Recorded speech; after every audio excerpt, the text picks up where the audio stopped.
네, 안녕하세요. 오늘 이커머스의 두 가지 트렌드, 물류창고와 커뮤니티 서비스에 대해서 오늘 발제를 이제 시작을 하려고 하는데요.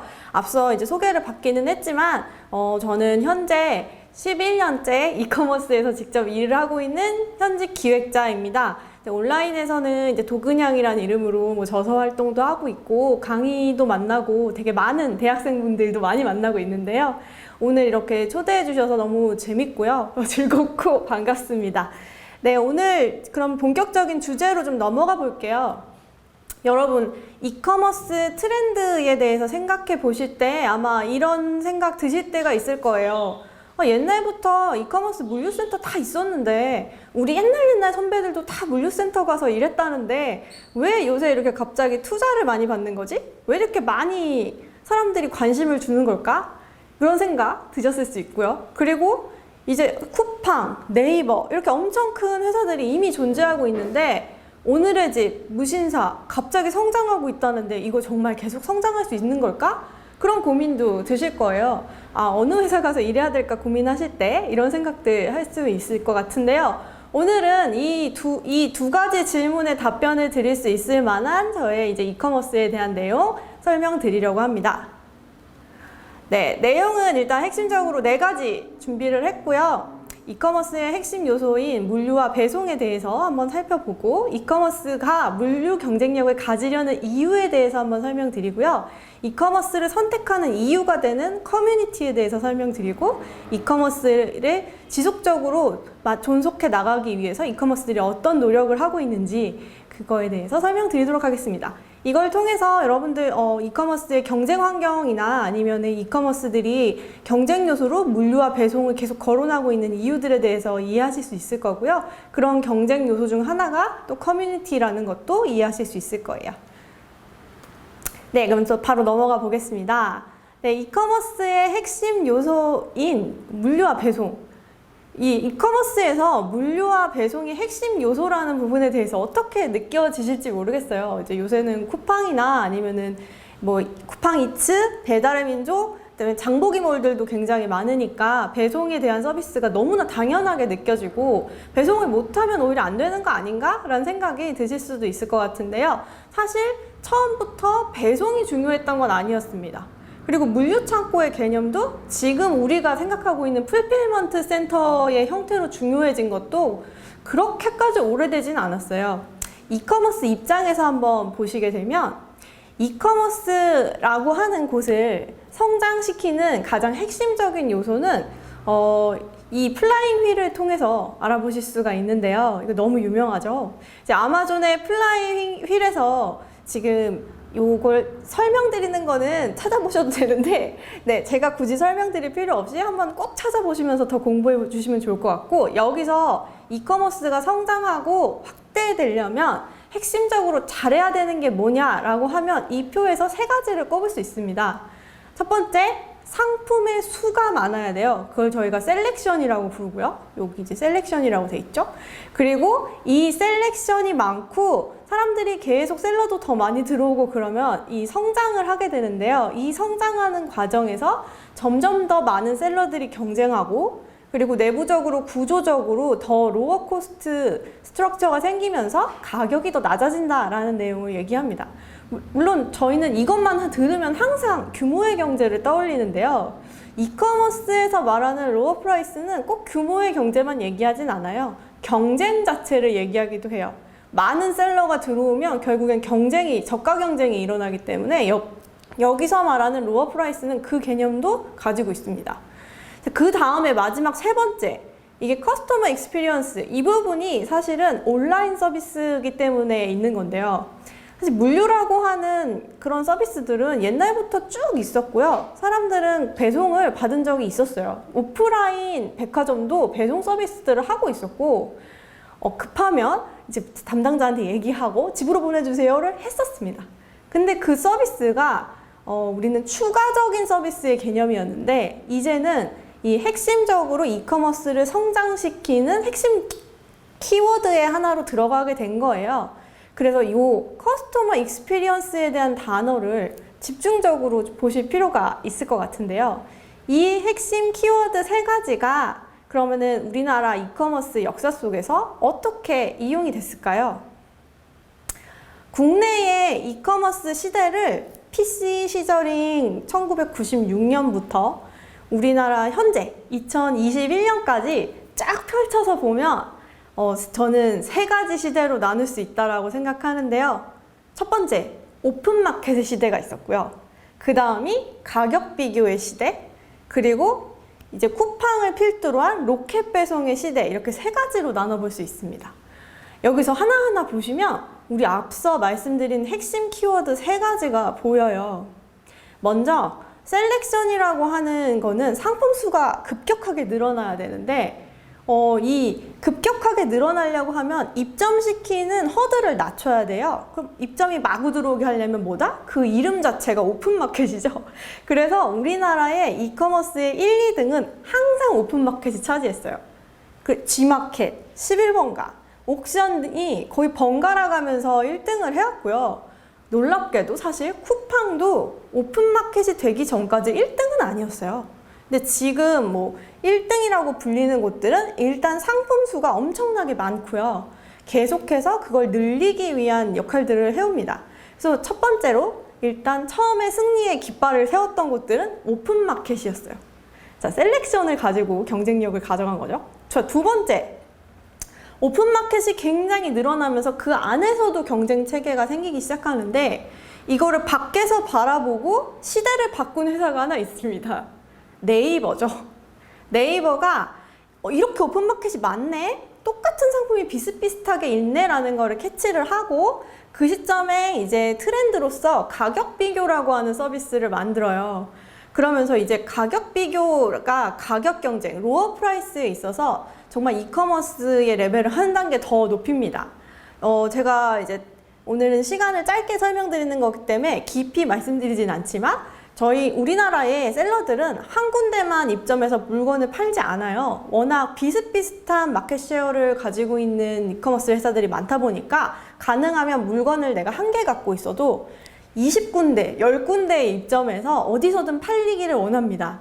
그러다 보니 중복적으로 굉장히 많은 입점이 돼 있어요. 그 사람들이 한 개의 상품을 10,000원이라고 하는 가격으로 등록을 해서 20군데에다가 다 똑같이 복사해서 등록을 시켜요. 그러면 시장에서는 10,000원짜리 상품 한 개가 10,000원짜리 20개가 됩니다. 그리고 플랫폼은 다 달라요. 얘는 11번가, 얘는 G마켓, 얘는 옥션. 그러면 이제 누구의 싸움이 되냐면 플랫폼들의 싸움이 됩니다. 그럼 이제 할인을 누가 해줘야 되냐면 이커머스 회사들이 해줘야 돼요. 구글에도 없고요.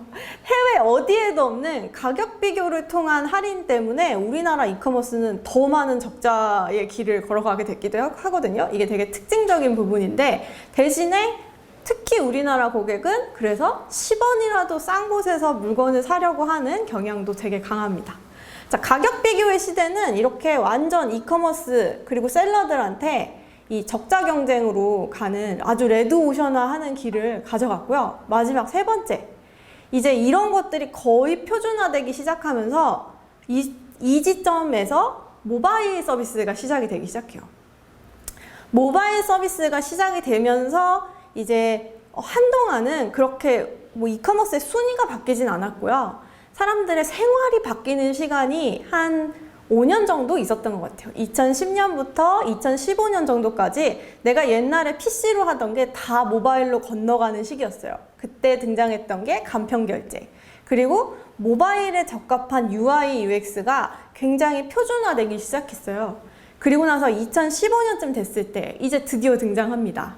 로켓 배송. 자, 모바일의 UI 그리고 그 나머지의 배송은요, 이 바로 커스터머 익스피리언스의 입장에서 봐주시면 해석이 돼요. 아, 왜 쿠팡이 우리나라 배송이 지금까지 느렸던 것도 아닌데 더 빠른 배송을 했기 때문에 고객 경험이 좋아졌을까? 그건 이제 배송의 퀄리티 컨트롤 부분이 잘 됐기 때문이라고 이제 이커머스 입장에서는 생각하거든요. 이렇게 세 가지 키워드가 국내에서는 각각의 새로운 시대를 만들면서 계속 적용이 되었습니다. 물론 여기까지는 이제 배송이고요. 그 다음이 더 중요한데요. 되게 재밌는 건 우리의 이 세 가지 키워드를 혼자서 다 하는 회사도 있죠. 바로 아마존. 여러분 이제 귀에 딱지 않게 듣는 아마존이 이걸 다 해요. 그래서 오픈마켓 때문에 3P 열려 있고요. 그리고 빠른 배송이나 이런 걸 먼저 하고 있어서 3PL 서비스들도 본인들이 하고 있었고, 가격 비교를 내부에서 가져가기 위해서 바잉박스라고 하는 솔루션도 가지고 있는 거고요.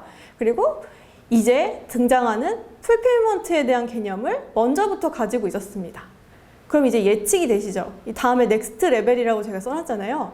고객 데이터 확보를 통한 플랫폼 기업의 시대로 이커머스가 넘어가고 싶은데, 이제 아마존 요 박스에서 남은 글씨 하나는 풀필먼트예요. 당연히 풀필먼트 얘기를 할 겁니다.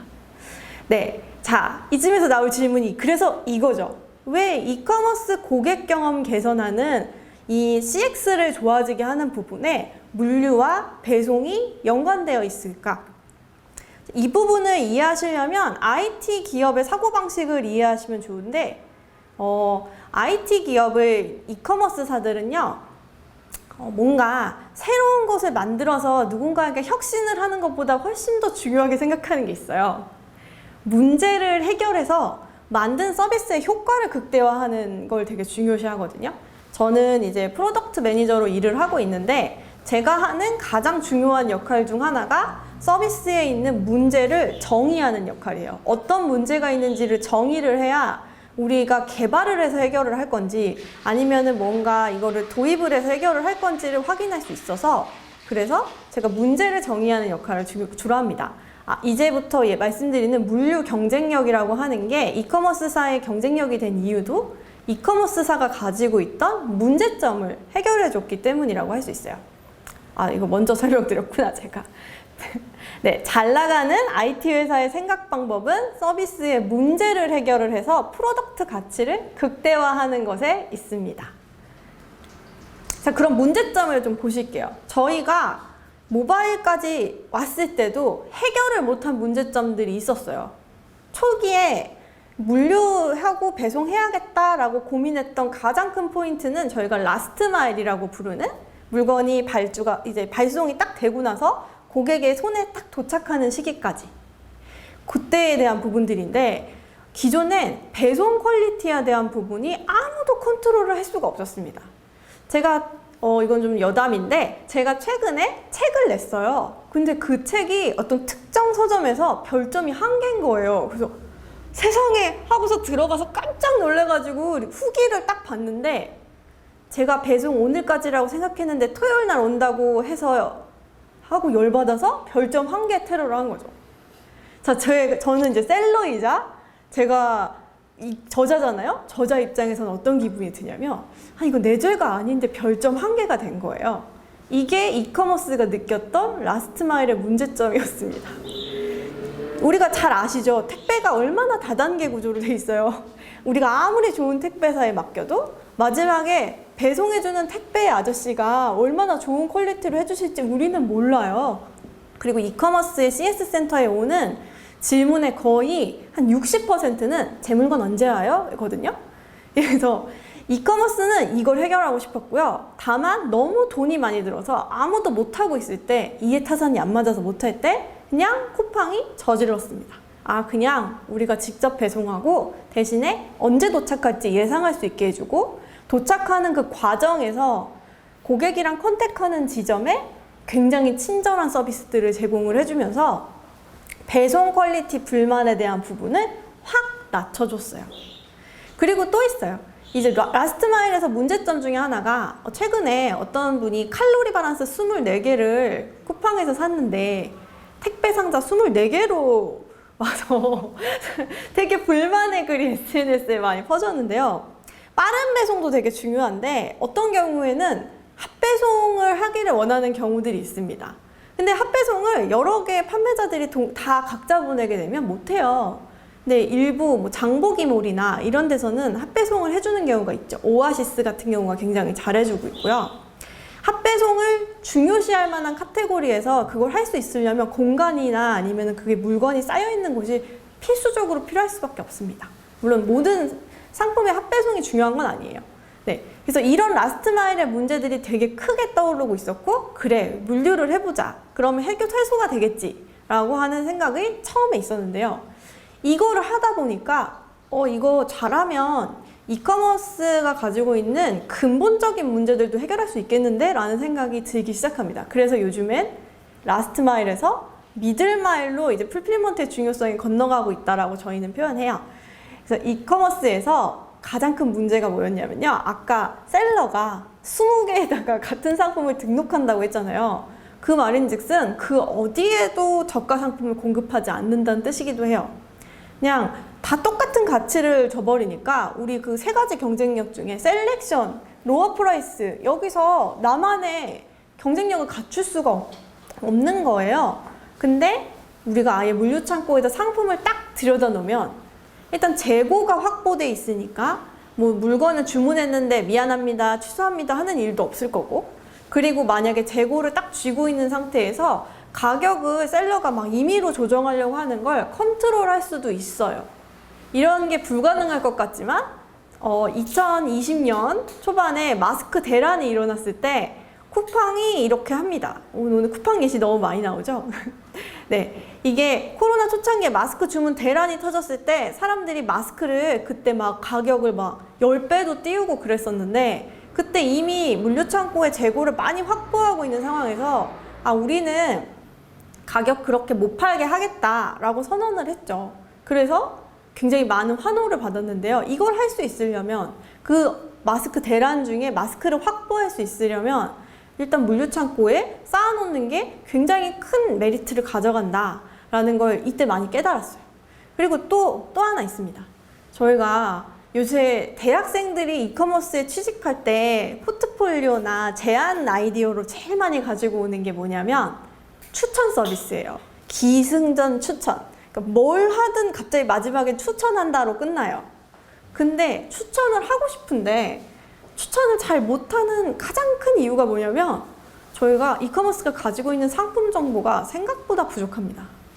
우리가 가지고 있는 그 상품 정보로 되게 많은 해시태그를 붙여서 뭔가 메타 태그화 시켜서 추천을 하기에는 부족해요. 의류를 한번 생각해 보시면 우리가 진짜 알고 싶은 정보는 그 재질, 그 다음에 입었을 때 핏, 이런 것들인데 그건 리뷰 데이터에 의존을 하고 있긴 하지만 리뷰는 평면적인 사진과 감정적인 텍스트잖아요. 거기서 뽑아낼 수 있는데 한계가 있어요. 이커머스사들이 이제 꿈꾸는, 풀필먼트에서 꿈꾸는 것 중에 하나는 진짜 물건이 실물을 보고 누군가가 그거를 우리만의 언어와 그 고정되어 있는 형태로 데이터로 치환해 주길 바래요. 그러면 굉장히 정확한 추천이 가능해지니까요. 그게 왜 필요하냐? 이커머스 3.0이라고 하는 키워드 때문에 필요합니다. 이커머스 3.0이 바로 그런 AI를 통한 상품 데이터 추천을 포커싱을 하고 있거든요.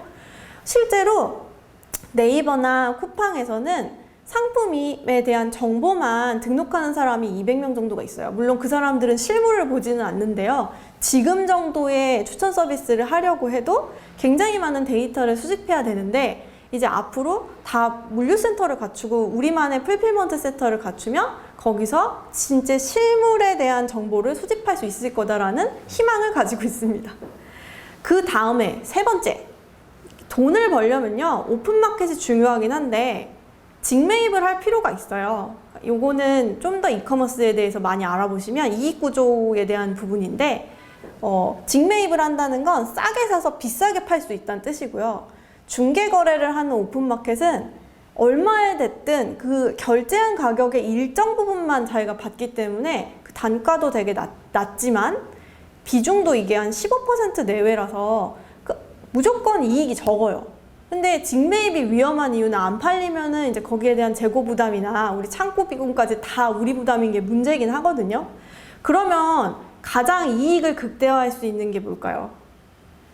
팔릴 만한 상품만 물류창고에 쌓아놓고 직매입을 하면 이익을 가장 극대화할 수 있어요. 이커머스 입장에서. 그러려면 팔릴 만한 상품을 셀렉할 수 있어야 되는데, 그거를 잘할 수 있는 방법을 뭐 해외에서 어떻게 하고 있는지 열심히 봤더니 아니나 다를까 이익 극대화를 할 수 있는 스마트 소싱을 합니다. 스마트 소싱이 아마존이 하고 있는 방식이죠. 3P를 열어서 많은 사람들이 풀필먼트 센터에 물건을 들여놓고 판매를 하게 해요. 그리고 그 중에서 잘 팔리는 거를 딱 스캔을 해요. 그리고 그걸 직매입으로 전환시켜버려요.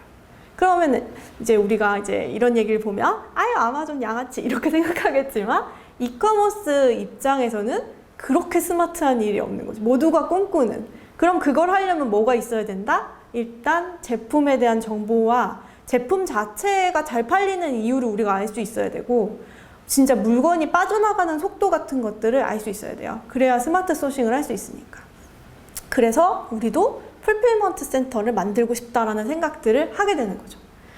이러한 다양한 문제점들을 해결하기 위해서 이제 물류 경쟁력을 이커머스사들이 가지고 싶어 하는 겁니다. 이제 과거의 물류센터는 창고였어요.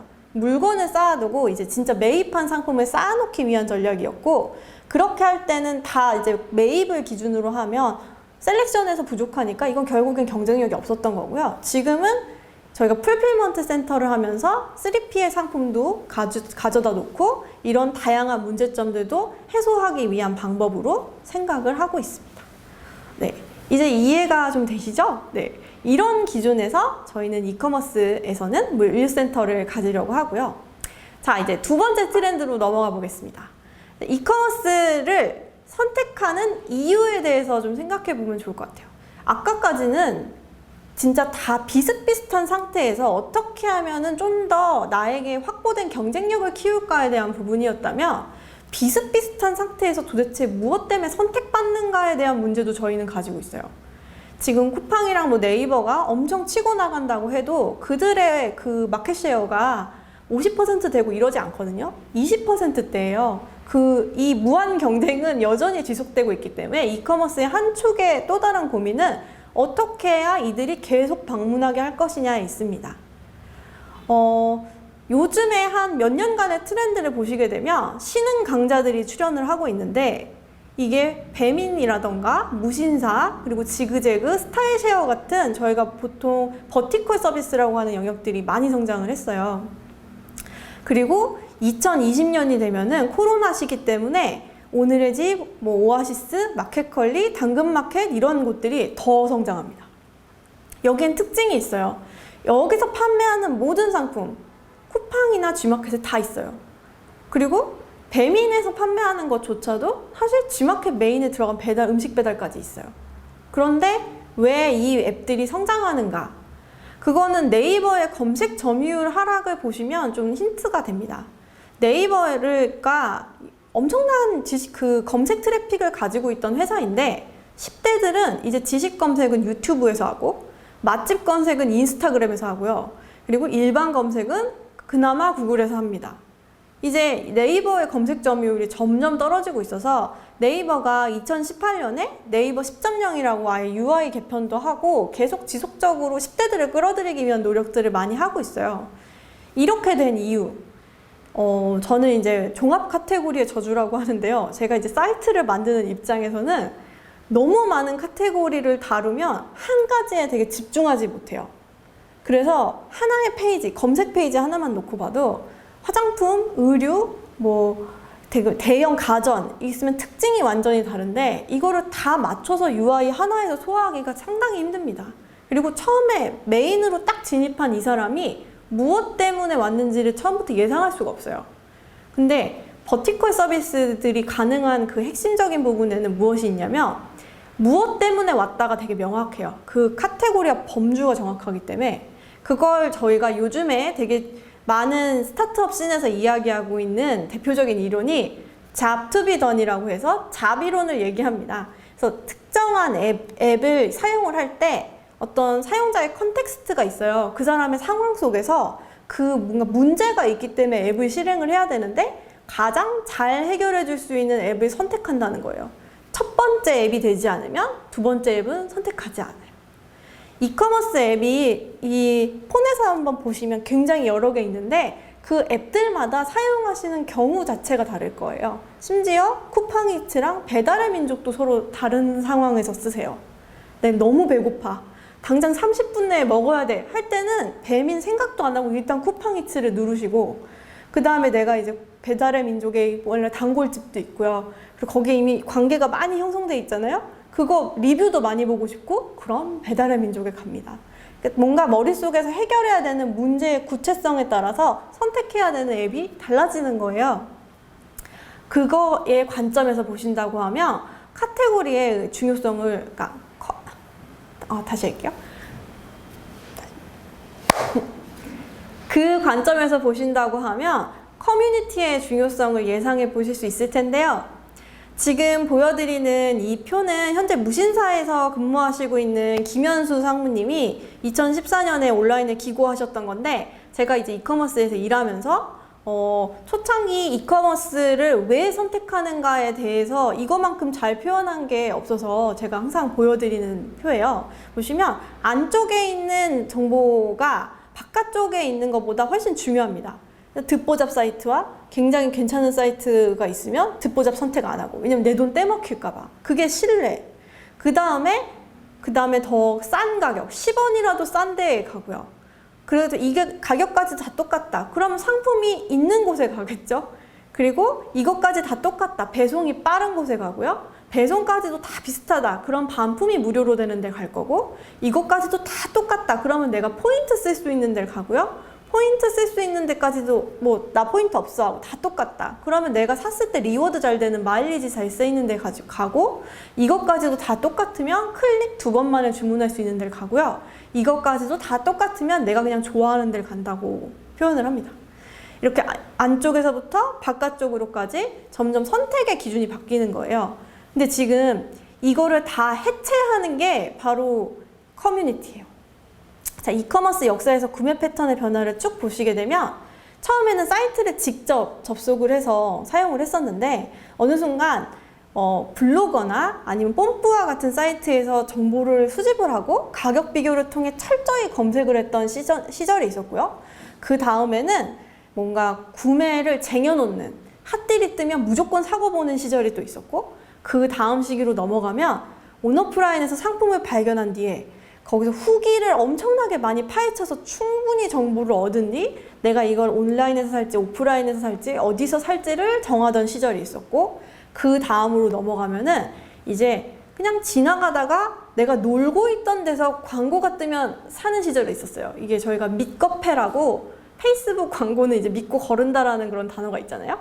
그게 바로 이제 2017년쯤인데, 그때 사람들이 많은 구매가 일어났던 게 그냥 인스타그램에서 놀다가 페이스북에서 놀다가 클릭해서 구매를 했었습니다. 그런데 지금 이거를 더 뛰어넘는 게 하나 있어요. 팔로우십과 인플루언서를 기반으로 하는 구매. 커뮤니티는요, 사실 그거에 가깝습니다. 저희가 이 커뮤니티성에서 가져가는 부분은 관계에 있어요. 그래서 지금 처음에 말씀드렸던 이 이커머스에 대한 밸류 서클 시오리에서 보셨을 때 중간에 이제 간편 결제라는 게 생기면서 네이버의 간편 결제가 어느새 신뢰를 이겨버리는, 나 이거 듣보잡 사이트야, 물건 못 사겠어 라고 했는데 네이버 페이가 있네, 그냥 사야지. 설마 네이버 페이가 내 돈을 떼먹을까? 이제 이런 시대가 있었고, 그리고 거기서 한 단계 더 나간 지금은 커뮤니티에 의한 팔로우십이 생기는 팬덤의 관계가 생기고요. 나도 거기서 어떠한 명성을 얻는다. 그러면 내가 좋아하는 그곳에서 가격이 싸지 않더라도, 아니면 내가 좋아하는 그 제품이 없고 비슷한 유사 상품이 있더라도 거기서 사게 되는 거죠. 그게 바로 이익에 해당하고, 이러한 것들을 전반적인 부분에서 커버를 해주는 게 바로 이 커뮤니티 정보를 통한 개인화와 최적화, 그래서 데이터까지가 들어갑니다. 그래서 이제 제가 표를 새로 그려본 거예요. 그 위에 이 모든 것들을 다 무너뜨리는 게 일단 관계가 될 수 있구나. 그래서 이커머스에서 커뮤니티를 만드는 이유는 바로 이 부분에서 생각을 해보실 수 있습니다. 이커머스는요, 항상 닭이 먼저냐 달걀이 먼저냐로 싸워요. 그래서 여기서 닭은 하나는 상품이고 달걀은 고객이거든요. 근데 둘 중에 어디가 더 성장을 해야지 커지냐를 고민하는데, 커뮤니티를 기반으로 한 버티컬 커머스 같은 경우에는요, 달걀이 사람이라면 사람을 압도적으로 키운 다음에 판매하는 물건을 드리는 전략을 선택을 한 거고요. 그렇게 됐을 때 장점은 이 사람들이 자신의 취향 집단을 형성하고 계속 돌아올 이유가 굉장히 많기 때문입니다. 자, 그러면 이제 실제 이커머스들은 어떻게 존속을 하기 위해 노력하고 있는지 쿠팡과 네이버 사례를 한 번씩 보실게요. 물류와 커뮤니티 이 두 가지 관점에서 어떻게 하고 있는지 한번 보시면 될 것 같아요. 지금 옆에 막 어지러이 캡처를 해놓았는데 보시게 되면 네이버와 쿠팡도 이런 셀러와 고객을 항상 더 많이 데려오려고 노력을 하고 있어요. 그리고 그 기반으로 저희가 뭔가 개인 사업자를 확보를 하면서 이 사람들이 자신들이 물류센터나 아니면 물건을 직접 사입하지 않고도 할 수 있는 방법들을 저희가 이제 보통 무자본 창업이라고 요새 많이 하잖아요. 그래서 그렇게 하는 드롭시핑 방식의 창업 방법을 많이 알려주고 있고요. 그렇게 해서 셀러를 모으는 방식을 네이버도 많이 하고 있고요. 그리고 투자를 통한 상품 공급처도 굉장히 많이 확보를 하면서 이제 이게 사입에 해당하죠. 잠깐만요. 알아서 해야 되는구나. 되게 부끄럽네요. 사입에 해당하죠. 예스24라던가 아니면 카페24 이런 것들을 서로 이제 제휴를 하거나 지분을 사오는 방식으로 상품을 확보를 하는 전략들을 하고 있습니다. 그리고 고객을 확보하기 위해서 멤버십을 가지고서 고객의 다양한 데이터를 확보하는 데 뭔가 노력을 하고 있는데요. 여기에 해당하는 부분들도 거의 물류센터를 기반으로 한 뭐 데이터라던가 아니면 이 물류센터를 기반으로 한 무료 배송이라던가 하는 서비스들을 기본적으로 깔고 가고 있습니다. 그리고 더 나아가서 앞으로 더 많은 고객군을 확보하기 위해서 지금 크로스보더 물류까지도 거론을 하고 있는 상태예요. 커뮤니티적으로는 어떤 노력을 하고 있냐면 제가 앞서 이제 검색 점유율이 10대에서 많이 떨어졌다고 얘기했는데 네이버 같은 경우에는 인플루언서라고 하는 제도를 최근에 만들었죠. 그래서 한 지금 1년 정도 안 됐는데 인플루언서라고 하는 사람들을 들여서 블로그의 제2의 전성기를 만들고 있고요. 10대 분들이 요즘에 하루 일과를 작성하는 걸로 되게 많이 쓰고 있다고 들었어요. 그래서 하루 일과와 이제 30일 챌린지 같은 것들을 블로그에서 도전하시고 계시고 그렇게 들어온 트래픽을 위해서 블로그 마켓이라고 하는 걸 새로 만들어서 블로그에서 연결되는 마켓을 지금 운영하고 있습니다. 지금 네이버에서도 커뮤니티 커머스에 대한 부분 그리고 풀필먼트에 대한 부분을 물론 직접 하지 않고 제휴를 통해 하더라도 이렇게 양쪽 다 가져가면서 이커머스가 계속 성장하기 위한 노력들을 하고 있는 걸 보실 수 있습니다. 쿠팡 한번 보실게요. 잠깐만요. 페이지가 사라졌어. 그래요? 네. 페이지가 없어졌어요. 엄마. 잠깐. 혹시 뭐 어떤 USB 있으세요? 저희가 받았던 파일을 그때 열어드릴게요. 아, 그래요? 빠져나왔나요? 이따가? 아니다. 이게 있는데 안 나왔는데요? 아 그래요? 네. 이게 뭔가 딜레이가 되면 이게 이것도 안 나왔어요. 어쩐지 뭐 말하다가 뭔가 끊긴 느낌이었는데 이게 빠졌고 이것도 안 나왔어요. 아니면 뭐 일단 이것만 할게요. 그러면은. 예, 나머지 네. 좀 어차피 시간이 지금 좀 초과가 되긴 했는데 네. 마무리 부탁드리겠습니다. 그럼 쿠팡부터 하고 예. 마무리할게요. 예, 한번 박수 네. 저희가 치고 다시 한번 부탁드릴게요. 네. 그럼 쿠팡 쪽 보실게요. 쿠팡 같은 경우도 전략의 면에서 크게 다르지 않습니다. 일단 셀러를 많이 확보하기 위한 전략들을 펼치고 있고 고객을 많이 확보하기 위한 전략을 펼치고 있고 이 기반에는 물류창고랑 크로스보더를 깔고 가고 있어요. 지금 여기 보시면 쿠팡 파트너스라고 하는 저희 어딜 갔나 요새 볼 수 있죠. 이 상품은 쿠팡 파트너스의 지원을 받았습니다. 이런 것들. 그런 블로그를 공략을 하고 있어서 외부의 커뮤니티를 만드는 형태를 가져가고 있고요. 그리고 쿠팡 내부의 리뷰를 거의 커뮤니티성으로 키우고 있어요. 그래서 리뷰 체험단을 통해서 리뷰 퀄리티를 굉장히 강화하고 있고 개인의 팔로우십을 계속 키울 수 있게 하기 위해서 라이브 커머스 등을 추가를 하고 있습니다. 네, 쿠팡 얘기는 제가 예시를 너무 많이 들어서 물류에 대한 얘기는 안 해도 아시겠죠? 여기도 해외 진출을 고려하고 있다고 합니다. 네, 이렇게 오늘은 이커머스에서 두 가지 트렌드, 물류와 커뮤니티에 대한 내용을 다뤄봤는데요. 제가 처음에 말씀드렸던 질문 두 가지. 옛날부터 이커머스 물류센터 다 있었는데 왜 이렇게 투자가 되는 건가? 과거의 물류센터가 재고 물류센터였다면 지금의 물류는 이커머스의 문제를 해결하고요. 또 새로운 이커머스의 경쟁력을 만들어줄 수 있다라고 판단하기 때문에 이렇게 투자가 되고 있다라고 말씀드릴 수 있고요. 오늘의 집, 무신사는 왜 자꾸 성장하고 있고 어떻게 성장했을까? 커뮤니티라고 하는 것은 사람을 모아놓을 수 있고요. 그리고 또 굉장히 버티컬한 영역의 관심사를 가지고 있기 때문에 우리가 지금 좋아하는 추천이나 이런 것들을 하기도 굉장히 좋아요. 그리고 팔로워십을 통해서 계속 들어오는 리텐션은 이 구매력이 기존의 이커머스를 선택하는 그런 기준들보다 훨씬 강력하다는 거. 그래서 이 성장을 하고 있다라고 설명드렸습니다. 네, 오늘 저는 제가 준비한 내용은 여기까지고요. 들어주셔서 감사하고 네, 질문 또 받으면서 내용 이어가도록 하겠습니다. 감사합니다.